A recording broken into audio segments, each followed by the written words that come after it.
Kunja Vihari.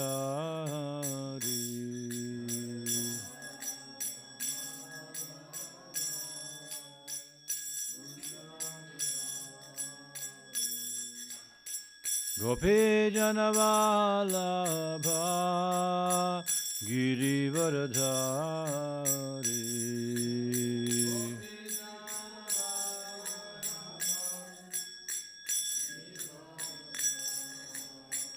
Yashodanandana Vrajajana Ranjana.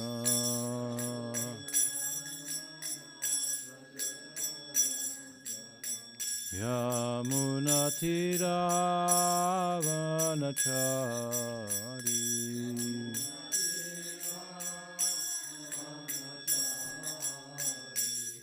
Hare Krishna, Krishna Krishna, Hare Hare, Hare Rama, Rama Rama, Hare Hare.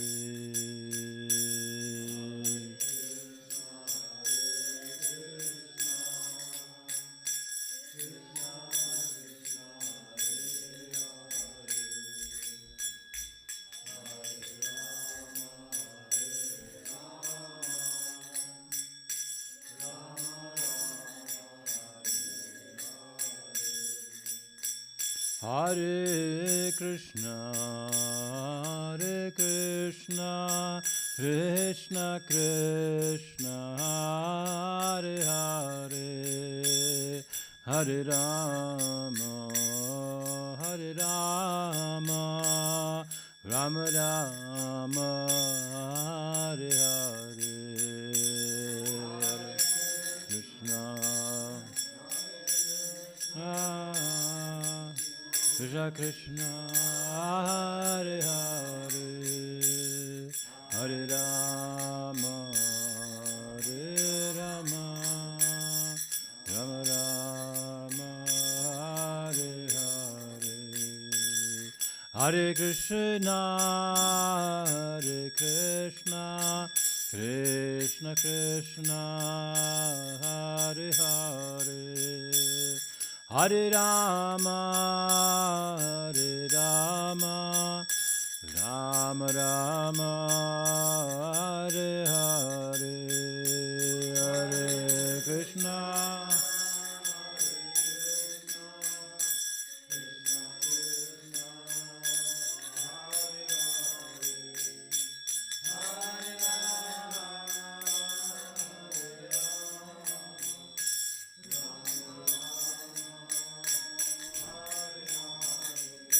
Jaya Prabhupada Jaya Prabhupada Jaya Prabhupada Srila Prabhupada Jaya Prabhupada.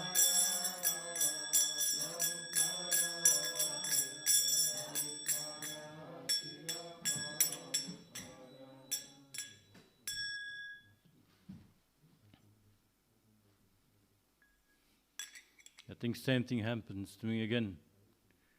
A couple of weeks ago, I was preparing for one verse, and suddenly in the board is another verse. Advaita Sima is kind of either making poor job or somebody's rushing ahead. One of two. Always. Okay, we are reading today from Srimad Bhagavatam. This is not a class, as Govinda Dev said, this is discussion. And before that we will think, snowball, yes, sure, please. Okay. Just pure, not from the street, from fridge. And therefore we will pay our respects to the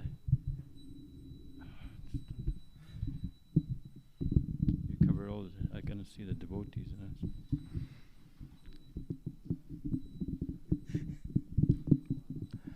They all pay respects to original compiler, an embodiment of pure consciousness, Srila Vyasadeva. Om Namo Bhagavate Vasudevaya.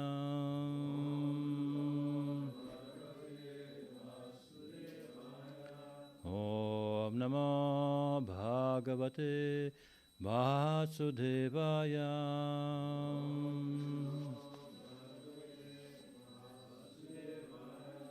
Om Namo Bhagavate Vasudevaya.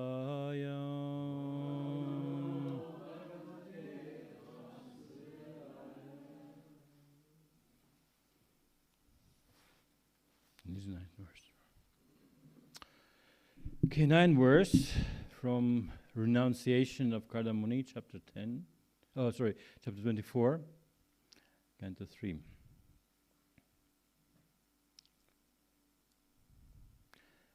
Tat kardama shrama padam. Tat kardama shrama padam. Sarasvatya parishritam. Sarasvatya parishritam. Swayambhu Shakam Rishibhir. Swayambhu Shakam Rishibhir.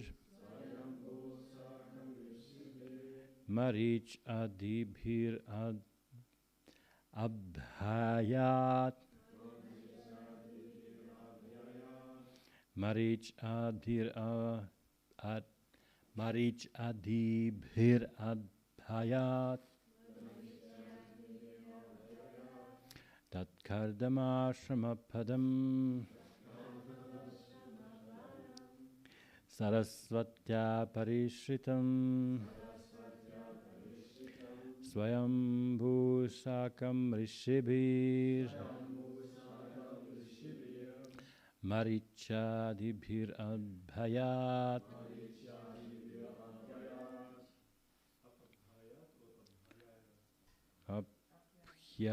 Abhyayat. Abhyayat. Prabhuji.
Mataji's.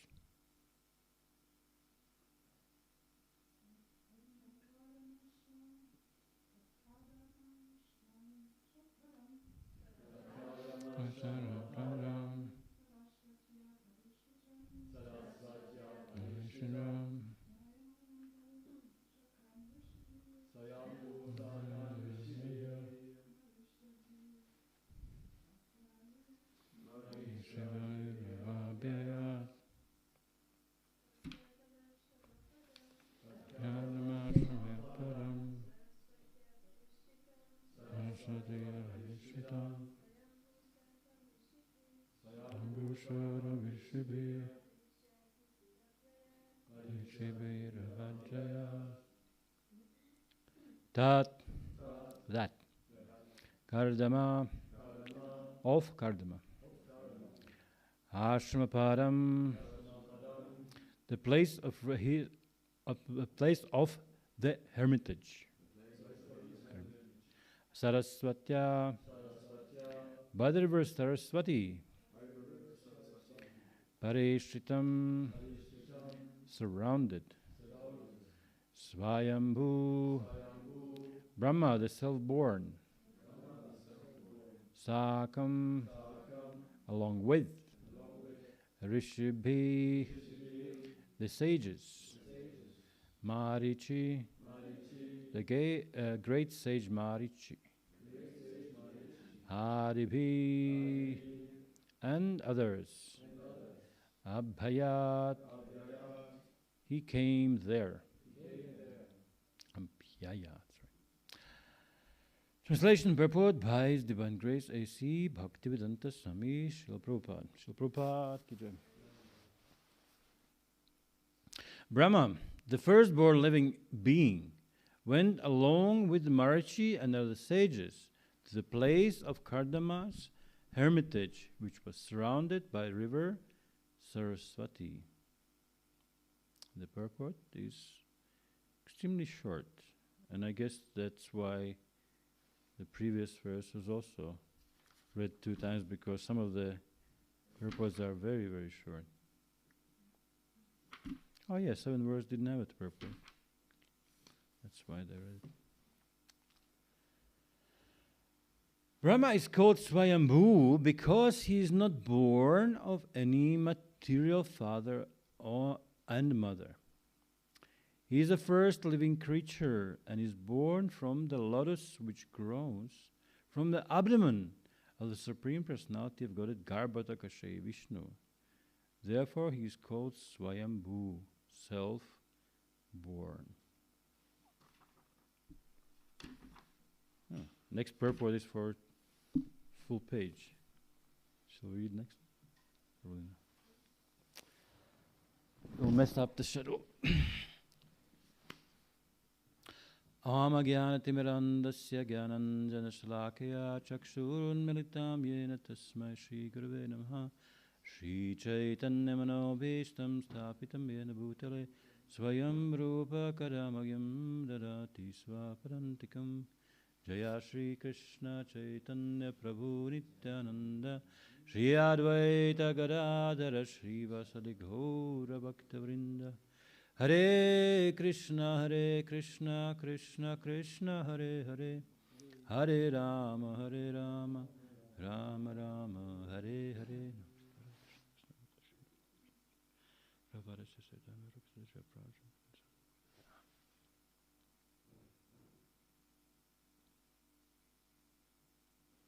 Some sages say that Brahma doesn't have a navel mark, because all we do have. Although in some of ISKCON pictures I've seen, and he's sitting in lotus there nicely. It is still there. But yes, it is true that he's not supposed to have a navel mark, since original Brahma is born kind of a completely different way from all the other living beings. Although we know there is a description in Srimad Bhagavatam, the living beings, not all are born from embryos, like a chicken. They don't have the navel buttons. They're born of eggs, you know. Or what else? Snakes probably don't have too. They're also born of eggs. Fishes, never seen any. Yeah. What other things? Who remember? There's some description of different types of living beings, how they are born. Well, plants are the living beings. They're born of seeds. And, yeah. But still they have original father, both directly as their father who brought them to life, and also original father. It is mentioned that, for example, Garuda is original first living bird. He's a progenitor of all birds in the world. Although probably they are a little different, like flamingos, and not really look similar like Garuda or squirrels, I don't know, some other vultures probably. But still, idea is there is a prototype of every living being in the universe, which originally, by the way, comes from the spiritual world. And although we say the Brahma is the highest living being in a universe, the first of all, the first one, and the highest in sense of intelligence, according to my knowledge, it is also classified as a human being. It doesn't have the so-called gross material body, which we have, and his body is consisting of pure intelligence. Still, sages say that he's human being, having 2 arms, 2 legs, although very subtle. And more amazing, this description of he's born as a kind of top of the lotus flower coming directly from the navel of Vishnu, which is one of the 3 main expansions of original Vishnu. Since every universe needs some kind of protection, maintenance, sustenance, so on and so on, and material energy, which originally is completely without consciousness, doesn't have a chance to do that. It's quite unusual to understand how it happens, since an opposite in the spiritual world, everything is not just personified, it is a person. I think I've said already, if you are cooking in the spiritual world and you get carried away, the vegetables start to scream. We are cooked. We are ready. Don't cook us anymore. And yeah, I think there was also dialogue or mental, let's say, inner dialogue of the milk, which was running over the pot. He was also personified, right? He was making all the arrangements for the Krishna's pleasure and all the beautiful interaction of Mother Yashoda.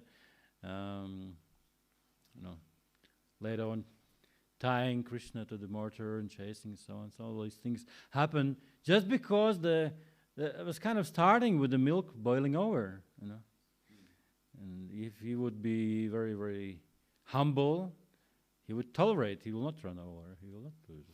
Okay, no, he said that if you boil over, it's some kind of emergency. You have to do something. And Mother Yashoda had to run. So, in material existence, all the things are consisting of elements which actually coming up in the same third canto, since the teachings of Sankhya philosophy, Sankhya is the word it is counting.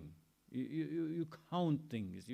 You divide them by the original elements, and this tendency and this school of dividing all the world in elements, it's quite prominent. Just yesterday I was talking at lunch that I had a liberty to not study Srimad Bhagavatam for a couple hours, but look the Karmi video about the current situation of scientists who are doing exactly the same thing. If you went to the school, probably you remember this table of elements, all the gases and things like that. Who discovered that? Do you remember? Yeah, the Russian scientist. And actually, some say he dreamed about it. Yes, he woke up one morning and he had a realization, Vigyan, Yeah, that's how things happen. It just falls into places, But of course, the scientists were not happy with that, since they want to discover something by their own. And of course, there's more subtle things. Okay, you want to and they started to discover actually all the elements are consisting of protons and neutrons and electrons and stuff like that. And then, we share with this whole particle accelerating machine and was built on, and they tried to hit to each other, one atom to the other one, and they're discovering small particles. When you crash the glass, on the floor, all the small particles just sparkle all the directions. And then we started to do with a huge speed, with huge energies to collide those things. There was small particles, more smaller and smaller, and there was they had to make a whole new system behind the elements. There's one more huge table of different small particles which are building the atoms. So, but still, they are acting completely kind of a predictable way. When not so much in this country, because when you go on the highway, probably you're the only one. I was walking a couple of times in the Waldkirchen or some of the place. You don't see other people walking, just cars driving. But now country, there's quite a bit of walkers on the side street. So it is saying that if you see some old man not going very straight, better go completely other side of the road, because you don't know which side he's falling. He could be a little bit drunk or something like that. It's unpredictable things. But with small particles in the universe, everything is predictable, how they work. Even according to some kind of crazy theory about this distance between atoms is being so huge, if we try to step on the floor, we're supposed to actually go through, because the distance between atom and neutron is like a football field, and the next distance to next atom is like almost like hundreds of kilometers. It's a huge space, and just small particles.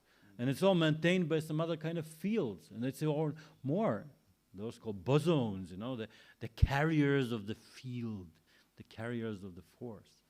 So scientists are trying to cut the whole thing, but to understand how the things work in the world, by dividing them so much, has a plus and minus.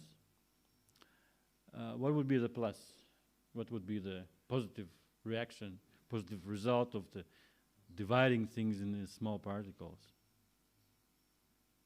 Any ideas? Well, first of all, the teaching of Kapila Dev was also meant to achieve that result. Somebody read ahead a little bit? No. Any ideas? To recognize the existence of the soul? Sorry, again? Recognize or to acknowledge the existence of the soul, but you can't count it.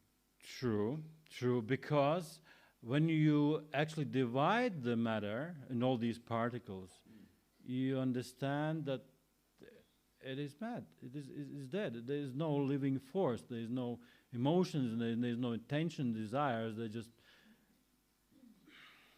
you take a jar and all the molecules, they're just running, aimlessly. So when you compare those things, you train up your intelligence, and intelligence, the main idea of intelligence is to differentiate, to see the difference between things, compare things. Okay, this stone and that stone, this book, that book, this is larger, smaller, and compare things. The intelligence gives us a chance to compare things, but it doesn't give a chance to decide what's better. Okay, this book is this size and that book is smaller, small size. Okay, but if I ask you which one you want to read, the size doesn't matter, because what subject inside the book is interesting. And the same thing, when you divide the world into small particles, you'll find there is no life. There is actually no happiness, because particles just move around. So what gives the happiness? What gives the satisfaction? That's one thing. Other thing, of course, since we are materially conditioned and inclined living beings, stupid enough, we are attracted to this world, although it's not very alive, So dividing things into small particles is kind of loses the attraction to it. The well-known story about attraction to the beauty was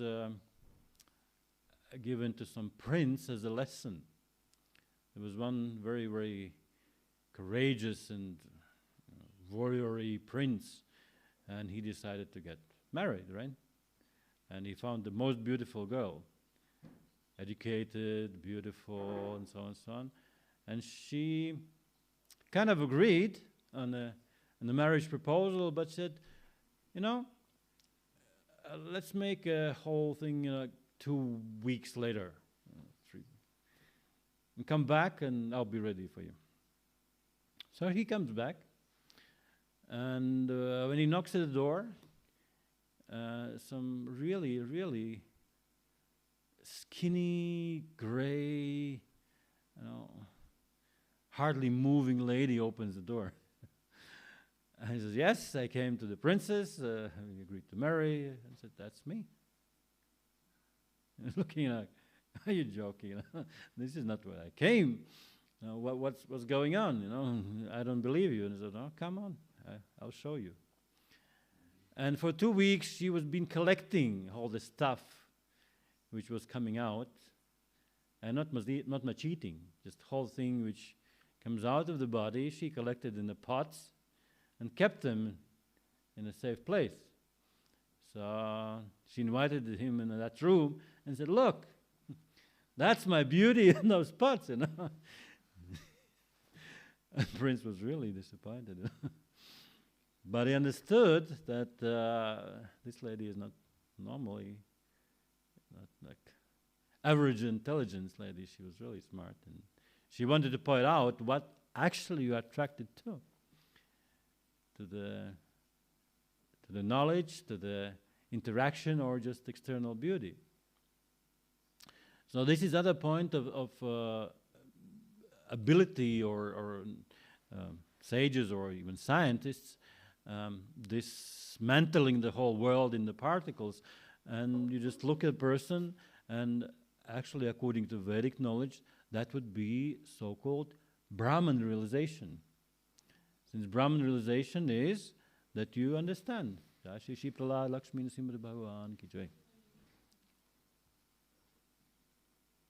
Brahmana Realization would be that you understand that everything consists of one energy. And Bhagavad Gita encourages us to see the pebble or stone or diamond with the same eyes. Same living beings, we see them in the same eyes. Dog or dog eater, you understand there is something in the middle which is important, which is interesting, but outward appearance is not as important. But since we are attracted to outward appearances, to external exhibitions, that kind of knowledge is needed. So the appearance of Brahma on the navel of the lotus was growing out is also quite unusual. And one of the classes, Bhaktivedanta Purnaswami explains that similar, and Prabhupada mentioned that when Lord does something, he sometimes compared to the teacher. He is giving a lesson of the boy how to write. He takes his hand in your own hand and writes the A, B, C, stuff like that. So, but that doesn't mean he doesn't know the ABC. Since a person who is perfect, like Vyasadeva or Shakespeare, he uses the same letters. But the result of his compilation is amazing. The result when you read it is, wow. Same letters. And how many letters are there in Sanskrit? 56. Yeah, it's 52 plus all the small signs like this. And besides that, there is also combinations. There's like 120 something more, like 2 letters, 3 letters, combined letters. So Chaitanya Mahaprabhu, when he was a small boy, just once seeing the letter, he was learning anything. But still, you combine those 50 and you can read 18,000 verses in Srimad Bhagavatam, and there's nothing similar. Every verse is different. So you put those 52 letters in such an amazing way, and there's no similar meaning. every verse is different, but only 52 letters. And you get out the 80,000. You get all the Vedic scriptures, the Puranas, and there's millions of verses. You know? So same thing, material elements are not much. There are few. And Kapila explains there's 25 only. Yeah, gross elements, subtle elements, if senses, perceiving sense, acting senses, original, pradhan, you know, false ego, like this. One element which is not very common is called Anterior Consciousness. And if we were very precise, there's 26 elements, super soul, also existing in material world, because without that thing, nothing will work.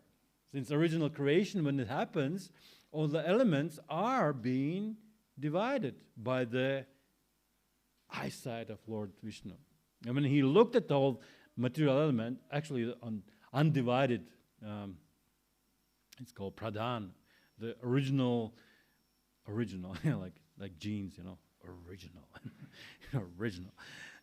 original material energy didn't have any even division of those 5 elements and gross and subtle things. Just because there was Shambhu, the eyesight, the eye beam of Lord, he looked at energy, all those small elements started to divide. But they didn't stick together. It's like, you know, put a Lego of things and you're missing the pimples, you know, you cannot build anything. There's lots of them, different color, different size. You put together, it doesn't work. There's no pimples, you know, stick each other. So these pimples had to be created, Lord, again. He had to enter into the universe and create the force of attraction. So those material elements could actually form some shapes and some fields and something like that. And it is said when Lord, he created, actually the lotus came from this bosom, from this navel. It was kind of primeval shape and form of Lord himself. We know these stories.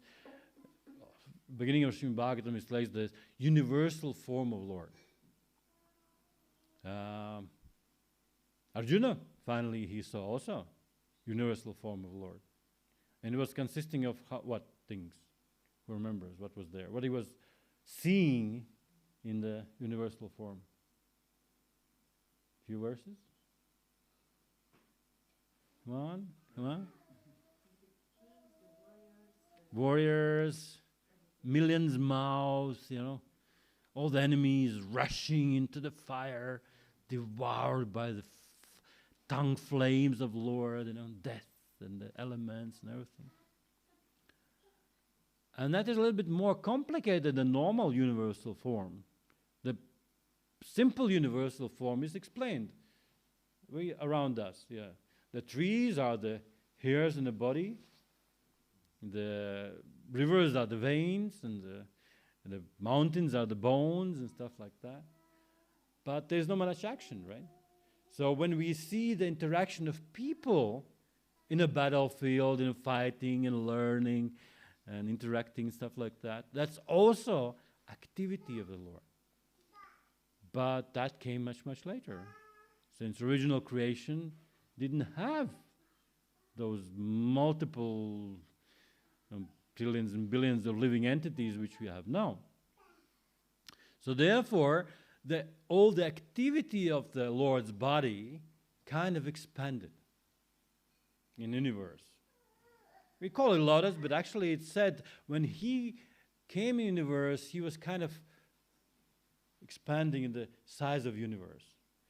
And when the Brahma was created, his body kind of also were in the size of whole universe.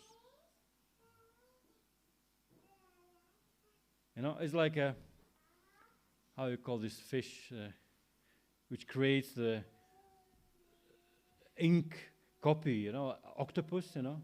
You just go in the water and it just goes like, phew, and it creates the shape of himself in a blue color, and it just shrinks and disappears, you know. The principle is the same. The Lord himself, he expanded himself in a whole universe, and then he invited the first living being, Brahma, to take exactly the same shape. He said, okay, look, This is the thing what happens, you know. And his blueprint, or say the expanded body, was taking up the whole space in the universe. And that's not very common knowledge, but it's true. It impressed me.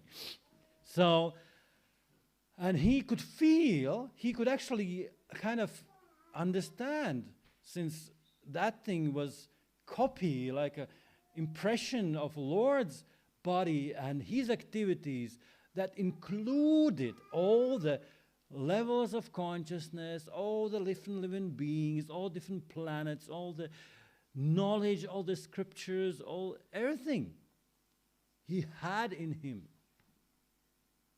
And he had like a half dreamy state, you know. Wow. He was really impressed, you know. But when he woke up, he felt that that is not his knowledge. That's not him, you know. He had an impression, yeah, it's me, you know. In a dream state, we can imagine many things. We can fly, we can be wealthy, we can have a car, I know, many things we can do in a dream. But when we wake up, it's like, okay, it's gone. It's not me. So he also had this kind of dreamy state, which comes from the dreamy state of Mahavishnu. He also has a yoga nidra. So that dreamy state was copied to Brahma, and he perceived it, but when he actually awoke to his consciousness, which is, unfortunately to say, conditioned, since we know, if you are materially inclined, whatever pious you are, or close to Krishna, if you decide to come to material world, first time you are given a post and a body of Brahma. Don't you remember? Don't you remember? Everybody of us have been in a post of Brahma in this world. That scriptures confirm.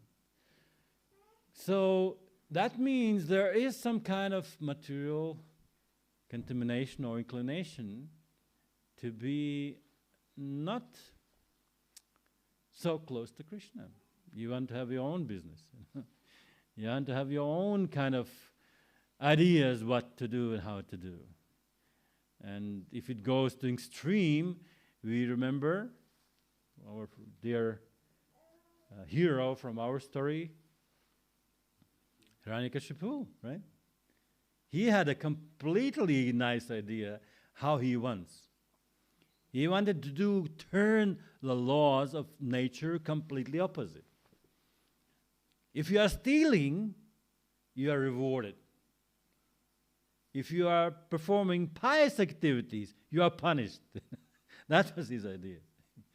So that's the whole thing. We have our own ideas not based on truth, but some kind of, it's kind of imagination. And we are a copy, small, tiny copy, or expansion of Lord Krishna, and he has ultimate power of imagination and dreaming. He can dream up the whole universe. It's not like us, you know. Although, in the previous verse, when we talk about the Siddhaloka, yes, the very, very powerful living beings in the universe, they can create the whole planets. The whole planets. You know. Even the simple cases, I can't remember the name, but one very, very pious lady, she heard that her husband is going to die in a time when the sun goes down. She said, no, sun doesn't go down. I want to protect my husband. No, he doesn't die. So the sun was not going down. So if you are pure in the heart, you may possess those powers which, according to understanding of the living beings in our levels, are quite amazing. You know, all the siddhas, all the mystical powers are much, much stronger than any character of Harry Potter has. You know, you go to the Weasley's house, and what you see there, there's this sponge washing the plates. You know, It's nice, sure. It saves you time, you don't have to do that. But that's not extension, you know. The mystical powers are much, yeah. But they also had the rules. If you read the Harry Potter book, there was a rule: you cannot make up the food. You can conjure different nice things and gold and stuff like that, but food you cannot create. So there's always some laws, some limitations. Whatever we want to do in the material world, even for the most mystical yogis, even there is a laws, some limitations. So you can not unlimited. Only spiritual world is completely unlimited. But then there's also one limitation. There has to be in a harmony with Krishna's will. If it's in harmony, if he's in the mood creating some amazing stuff, sure, he will give you the chance and ability to do that. If not, cool down, calm down, and wait for your turn. So it happened exactly to the Brahma as well.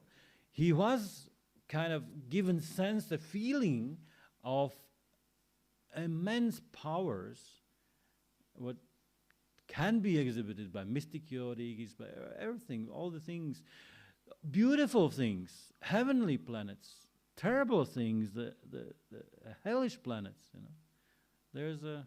We know there's a kind of three worlds. Some say there's three worlds: upper, middle earth.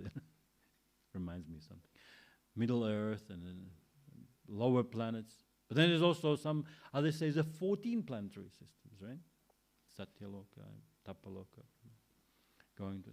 And then you go to the lower planet, which is one planetary system. There's 28 hellish planets in just in one planetary system as well. So all this thing was kind of given as a chance to feel it, understand, but when you have to actually act and create it, that part has to be empowered. I have probably given a few times example, but Prabhupada once walked in New York, and he was looking at a skyscraper and asking his disciples, why it's there? Why it's standing there? Of course, the question maybe, you know, with a asterisk, with a mark, you know, what kind of answer Prabhupada wants? You know? And everybody was coming up with different ideas.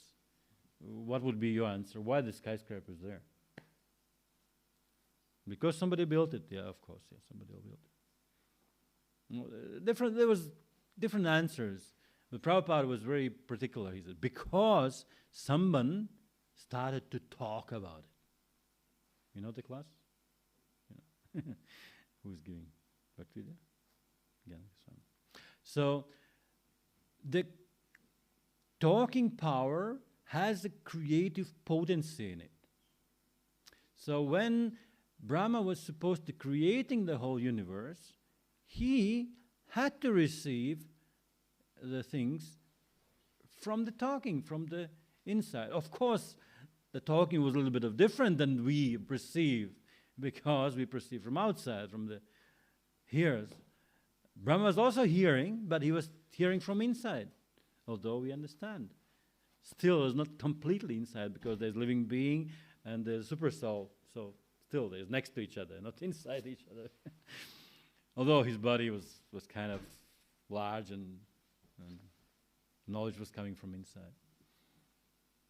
So that's a creative power. An original idea of original energies from spiritual world have to descend.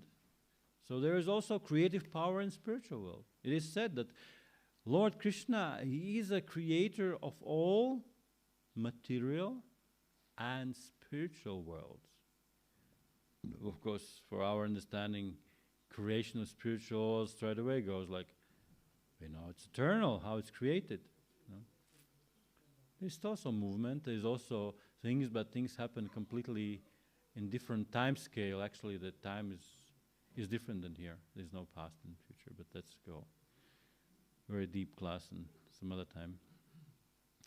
So therefore, these planetary systems, which was kind of supposed to be created by Brahma, had to be received in the form of knowledge and instructions from Krishna. So he had this creative power.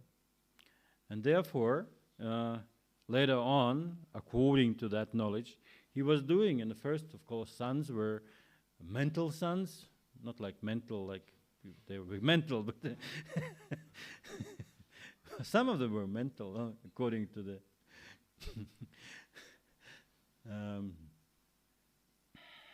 it was Daksha. Daksha was creating lots of sons, and Narada Muni came up and convinced them to become devotees. They're supposed to be expanding universe, and they become devotees. Anyways, okay, I forgive you. Next batch was thousands of sons, 10,000 sons. And again, Narada Muni comes in, makes them mental, makes them devotees. So he was cursed. So therefore, different creation had to be happening, And therefore, in the beginning of chapter, I think so, there was a question. Okay, tell me now about the creation which was happening in interaction with the female nature. So then he was saying, okay, these were the original planetary system creation, and that was creation of the original sons of Brahma, and then the daughters came out, And then creation took the whole different flavor. So therefore, the Brahma story is quite an important one. Although, as those who are studied Christianity, this whole thing starts there. And there was dark. There was no light. And then, what's the first verse of Genesis? And then there was a word. The word with name was the Lord, and he was the Lord. Non-difference between the first, straight away the philosophy of Chaitanya goes there. There's a name and there's a Lord, and there's no difference between them, although there's difference. Better tattva is in the Bible, first verse. So, therefore, when we study the Srimad Bhagavatam here, verses so on, we come to the important point, which is it's a lot of theme of the whole discussion. Of course, there, as we mentioned, it sharpens intelligence, it gives a detachment from the world, but at the same time, the devotee was asking for fearlessness. So fearlessness is one of the points which are kind of our strong, or no, actually weak suit as well. So therefore, one of the verses which comes to my mind, which also is given quite a few times, which describes the fearlessness or fearfulness, where it comes from. Bhayam dvitiya bidhinesha tasyad ishada petasa viparyo smriti. This is 11th canto, 11-27. It explains, the fear arises when living entity misidentifies himself material body because of absorption in external illusory energy of the Lord. So we all have this inclination of being absorbed in secondary things and external things, starting from Brahma. The Chaturshloki Srimad Bhagavatam actually gives the whole knowledge about this. And the original idea was that Brahma was asking for the empowerment for creation. But most of all, he was asking, if I create, please give me a power not to be confused with things what I do. Because when you do such amazing things, you think, I'm a creator. I'm the one who is doing. Of course, in our situation, there's also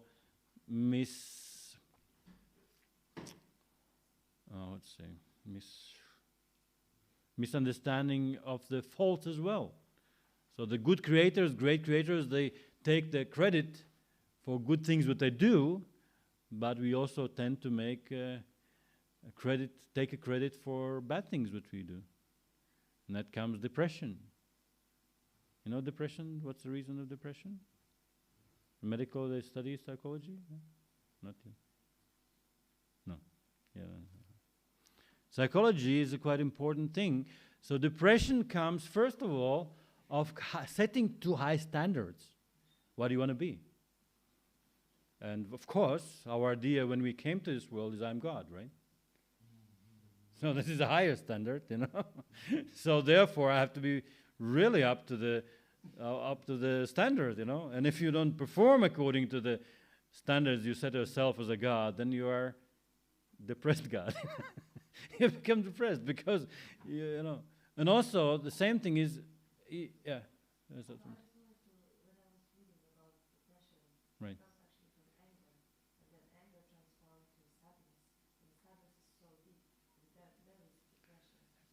Anger, and what's the cause of anger? Anger means you want to do something good and you cannot, and you anger yourself. You know? You can be angry with others, but you can anger yourself. I wanted to cook, and suddenly I burned the pot, you know.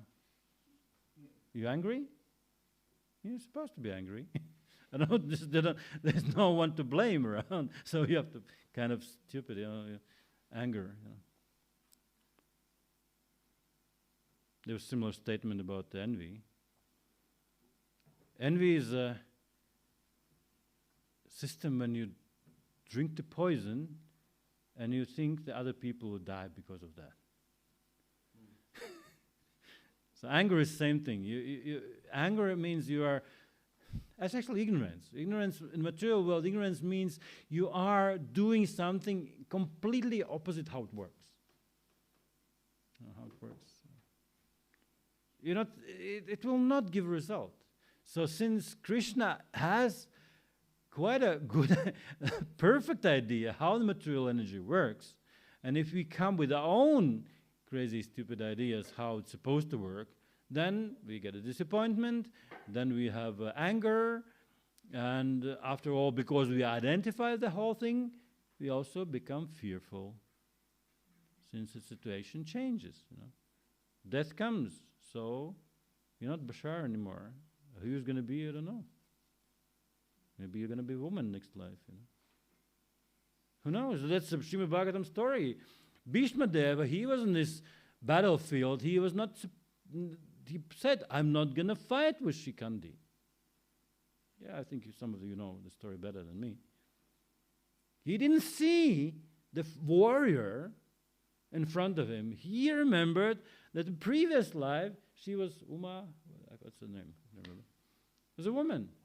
Amba, sorry, yeah. And she was disappointed. She was angry, actually. So the proper man, if he sees the woman in an angry mood, he will not fight against her. It's not like Bhishma, he was counteracting the arrows and kind of not shooting back. He didn't even counteract. He was shooting arrows on his body, and he didn't look at that direction, you know. He was disappointed inside, but outside he was not fighting against it. So if the woman is angry, you're not supposed to fight back. You're not supposed to do anything, you know, just take humble, you know, whatever she does. So that was Bhishma's mood. When he was shooting arrows and piercing and the blood was coming out, he didn't do anything, you know. At the same time, Arjuna, he was fighting with Arjuna. He was fighting with him, interacting, but those arrows he didn't even take it serious. So there's many things which we have to learn in interaction, what we're supposed to be. So therefore, we are studying Srimad Bhagavatam, first of all, understand how to do things in the material world, how the material nature works. And after all, it has to work, and it works under the supervision of the Lord. Maya dakshena prakriti sute sacharan. All living, unliving beings are working under my protection and my supervision. Maya adakshena, my eyes. I'm supervising everything. So if you think that everything in the material world works without supervision, allowance, anything, in so many ways connected to the Lord, that's the biggest illusion. So that's That's what we are supposed to learn from the Srimad Bhagavatam, that everything is connected to Lord. This is the primeval step, Sambandha Jnana, how everything is connected to Lord. And if you think, I'm a controller, I'm the one who is doing sabji, I'm the one who is cleaning altar or dressing the Lord, then that's the biggest mistake. The first of all, our identification has to be, I'm the tool, I'm the instrument in the hands of the higher willpower and the higher energies and so on and so on. Body works not according to my ideas. The hair grows, Did I choose that color of hair? Do I know how many hair I have had? No idea. You just put a food in a belly and just digest. Many things happen according to laws of nature which we don't actually understand.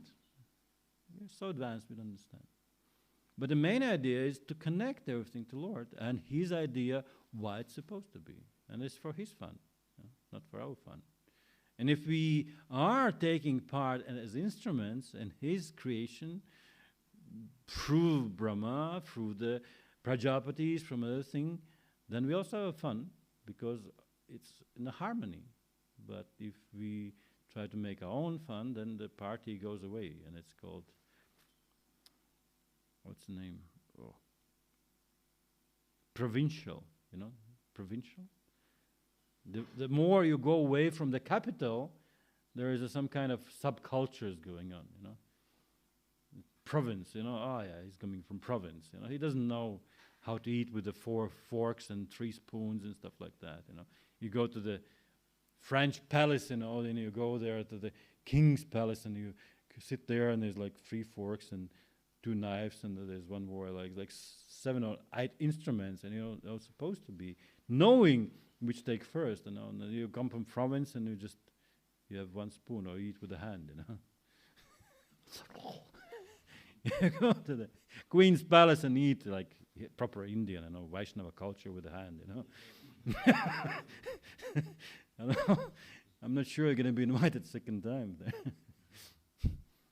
But if the Queen is educated in the Vaishnava culture, she'll be amazed.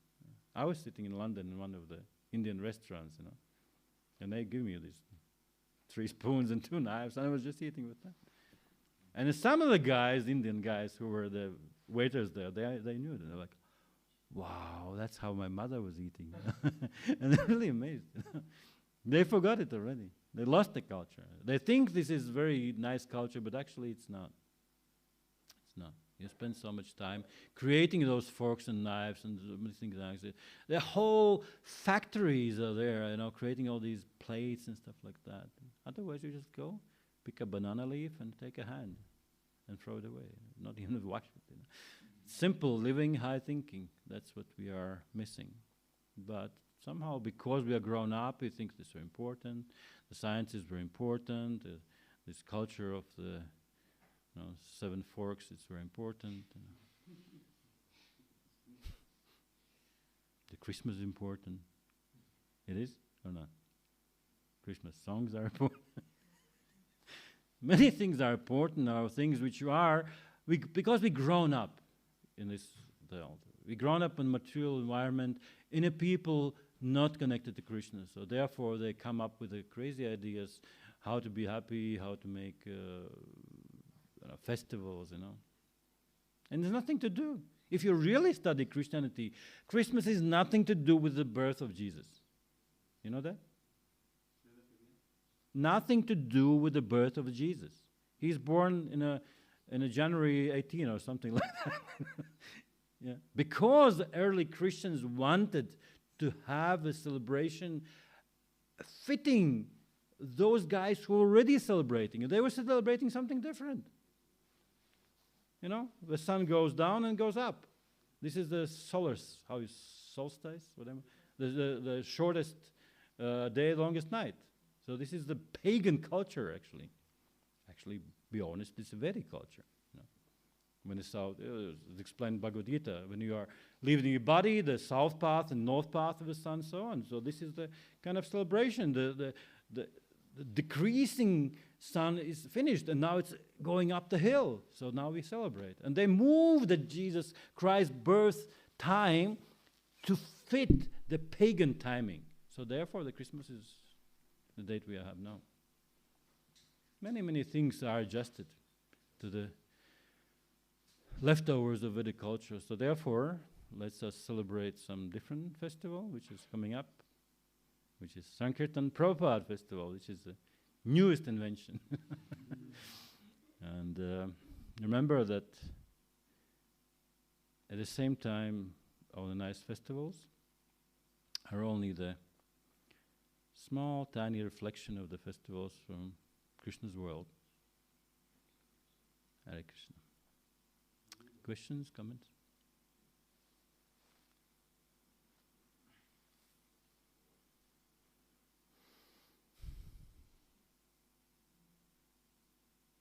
You want to be detached from the material world? There is one way, as I said, studying how this world is completely consisting of material elements which are lifeless. At the same time, studying the proper liveliness of the spiritual joy and having festivities together with the original personal Krishna. And Nrsimha as well. He also has make short but very noticeable appearances, and therefore devotees are celebrating his existence for many, many thousands and millions of years. Krishna doesn't have to be for a long time. Even short appearance, Vamadev, very short. Comes, 3 steps, and all the earth and plants are gone. Nrsimha comes, and he was actually here in a kind of outward appearance. It was less than the 24 hours, I think so, as far as I know. He came, and there was some discussion, this and that. There was some fighting, and they just fighting as long as the dust comes, dawn, or was dusk, comes, and okay, finished. And then some prayers after that, and demigods, and okay, ciao.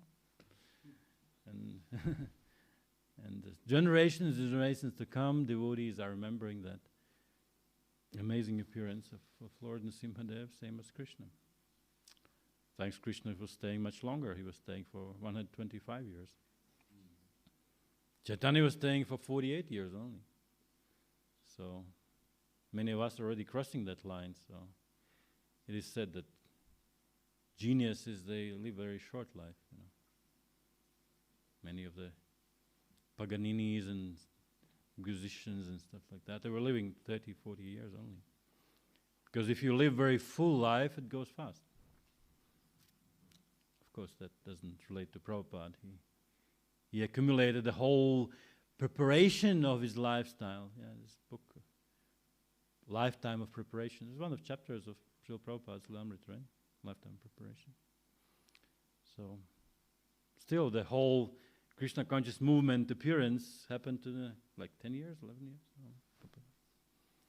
So intensity of the service is so much dependent, and the result, of course, of the service so much dependent how much you are surrendering to God, how much you are willing to be instrument in His hands. So if you want to be an instrument of the material energy, which is that matter, most of probably your life will be quite dead as well. But if you want a full-fledged festival, full lifetime, then please consider being instrument in Krishna's hand, and always every step will be dance. There's no question? Oh yeah. About dancing?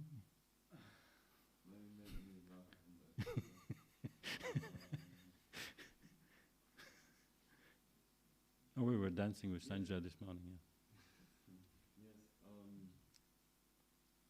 festivals, and there's also, there's an external aspect of the festival with all the occasional arrangements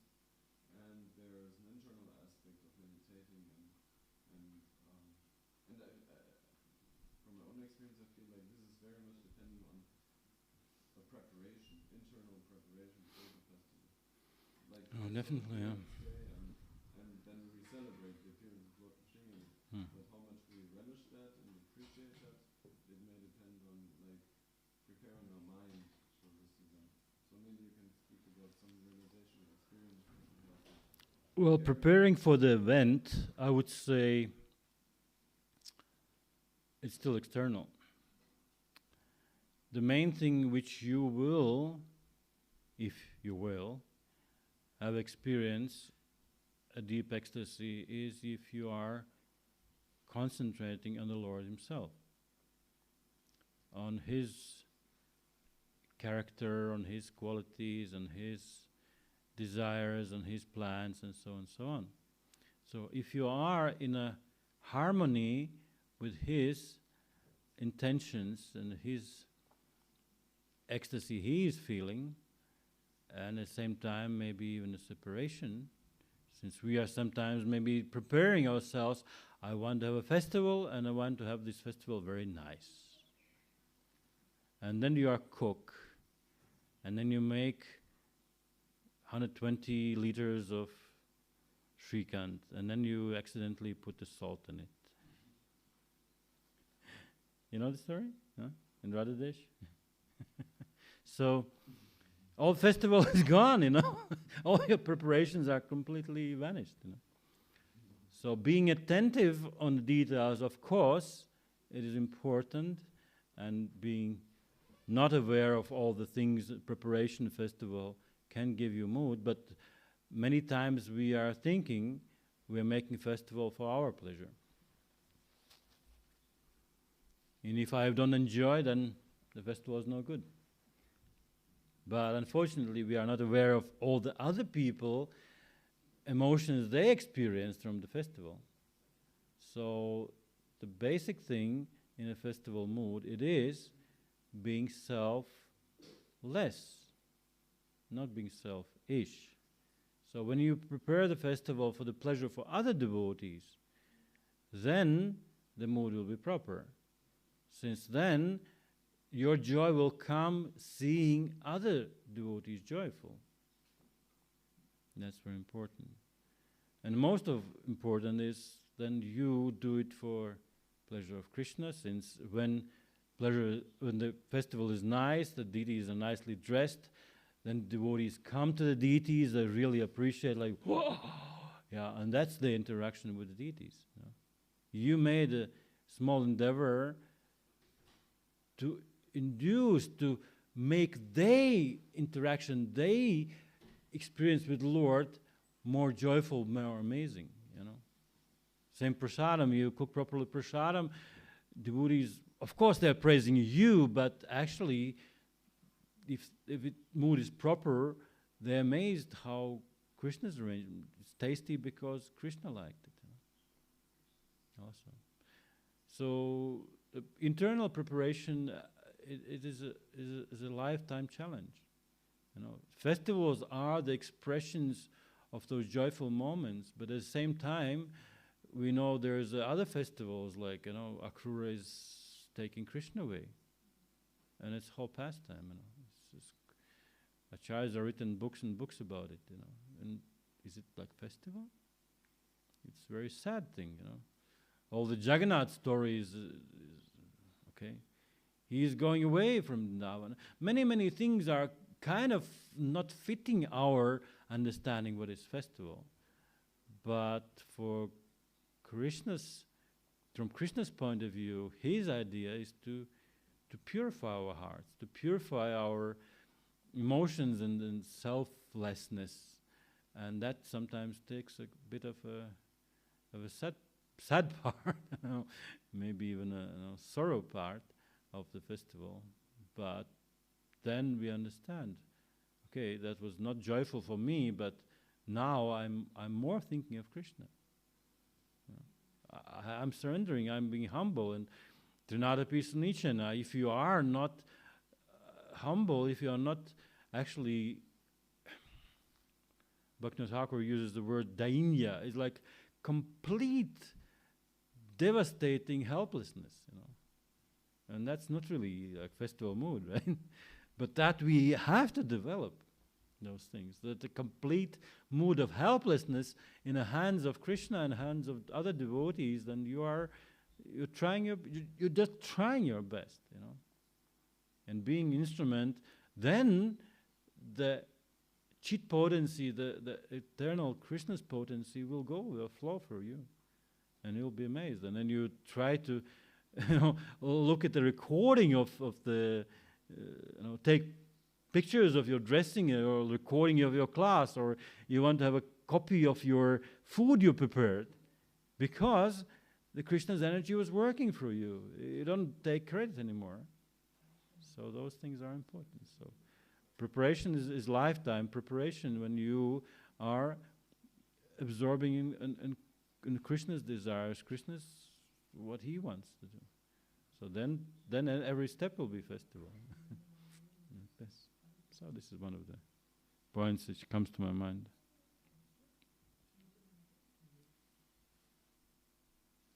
Yeah? Let's step with the next appearance of festival. Kripa Sindhu Prabhu and his breakfast. Ki Jai! Grant Raj Srimad Bhagavatam Ki Jai.